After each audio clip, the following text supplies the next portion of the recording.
सुरेश चौहान के यति नरसिंहानंद, साध्वी प्राची, प्रज्ञा, टी राजा या फिर धर्म संसद की आड़ में मुसलमानों के खिलाफ जहर उगलने वाले, हथियार लहराने वाले, वोट के लिए मंच से मुसलमानों को धमकाने वाले हों या फिर धर्म परिवर्तन लव जिहाद के नाम पर मुसलमानों के बहिष्कार का ऐलान करने वाले या फिर मुसलमानों के नरसंहार के लिए उकसाने वाले हों, सभी को झटका लगा है, सभी को चोट पहुंची है और सब एक दूसरे को देख रहे हैं कि अब उनकी नहीं चलेगी, क्योंकि अब कानून का डंडा चलने वाला है। सुप्रीम कोर्ट ने कह दिया है कि हेट स्पीच के मामलों में राज्य और केंद्र शासित प्रदेश तत्काल एक्शन लें।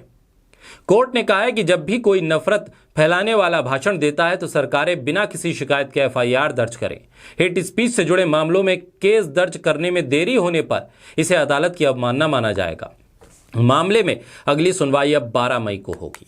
नफरती बयानों यानी हेट स्पीच को लेकर सुप्रीम कोर्ट ने तल्ख टिप्पणी की है। जस्टिस KM जोसेफ ने कहा है कि ये 21वीं सदी है, हम धर्म के नाम पर कहां आ पहुंचे हैं। हमें एक धर्मनिरपेक्ष और सहिष्णु समाज होना चाहिए, लेकिन आज घृणा का माहौल है, सामाजिक ताना बाना बिखरा जा रहा है। हमने ईश्वर को इतना छोटा बना दिया कि उसके नाम पर विवाद हो रहा है। ऐसे में गोदी मीडिया के वो तमाम एंकर अब सुप्रीम कोर्ट की सुने कि दरअसल सुप्रीम कोर्ट बता रहा है कि आखिर समाज को होना कैसा चाहिए, क्योंकि इस देश के भीतर गोदी मीडिया ने भी नफरत के कारोबार को बहुत बढ़ाया है और इतना बढ़ाया है कि अब नफरत ही नफरत हर जगह परोसी जा रही है। बोलता हिंदुस्तान पर मैं हूं आपके साथ मिर्जा शाकिर अली बेग। कोर्ट ने कहा कि ऐसे मामलों में कार्रवाई करते हुए बयान देने वाले के धर्म की परवाह नहीं करनी चाहिए। इसी तरह धर्मनिरपेक्ष देश की अवधारणा को जिंदा रखा जा सकता है। कोर्ट ने अपने 2022 के आदेश का दायरा बढ़ाया और कहा कि राज्यों और केंद्र शासित प्रदेशों को यह निर्देश है कि वो सबसे पहले इस तरह का किसी भी मामले को सामने देखते हुए उस पर FIR करें, चाहे उसको लेकर आपके पास शिकायत आई हो या ना आई हो।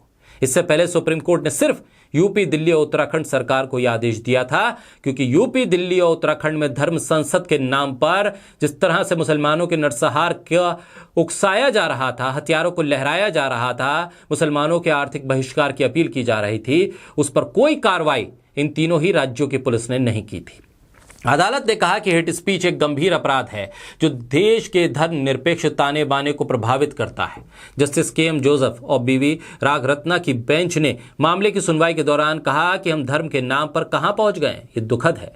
न्यायाधीश गैर राजनीतिक हैं और उन्हें पार्टी A या B से कोई सरोकार नहीं और उनके दिमाग में केवल भारत का संविधान है।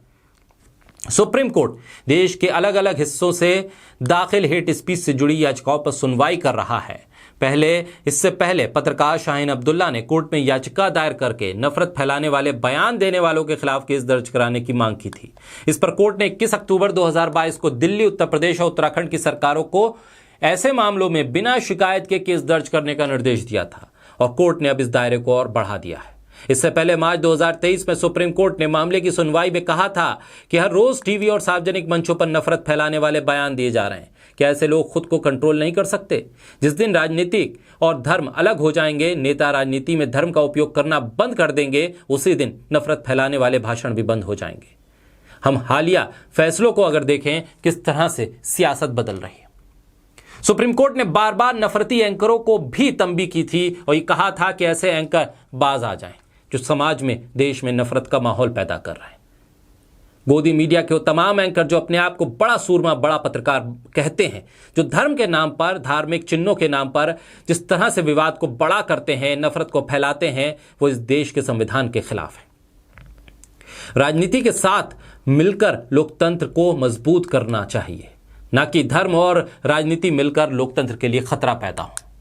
जस्टिस BV रागरत्ना ने कहा था कि पूर्व प्रधानमंत्री जवाहरलाल नेहरू और अटल बिहारी वाजपेयी को सुनने के लिए लोग दूर दूर से आते थे और आज के नेता हैं जो लोगों को आपस में बांटने का काम कर रहे हैं। हम जा कहां रहे हैं? सुप्रीम कोर्ट ने साफ तौर पे कहा है कि कार्रवाई करें, नहीं तो हम इसे अदालत की अवमानना मानेंगे। अगर जरा सी भी हिचकिचाहट की किसी अधिकारी ने तो लापरवाह अधिकारियों पर कार्रवाई की जाएगी। कोर्ट ने साफ तौर पर कहा है कि सभी राज्यों के शासित प्रदेश सुनिश्चित करें कि जब भी कोई भाषण या कोई इस तरह की कार्रवाई हो तो IPC की धारा 153A, 153B, 295 और 505 के तहत स्वतः संज्ञान के तहत कार्रवाई हो। किसी का इंतजार ना करें कि उसने आपके पास आकर शिकायत नहीं की। दरअसल अब इसके बाद देखना होगा कि देश के भीतर की पुलिस व्यवस्था, प्रशासनिक व्यवस्था किस तरह से काम करती है, क्योंकि सुप्रीम कोर्ट ने जब टिप्पणी की है तो यह मामला कितना गंभीर है आप और हम अच्छी तरह से समझ सकते हैं।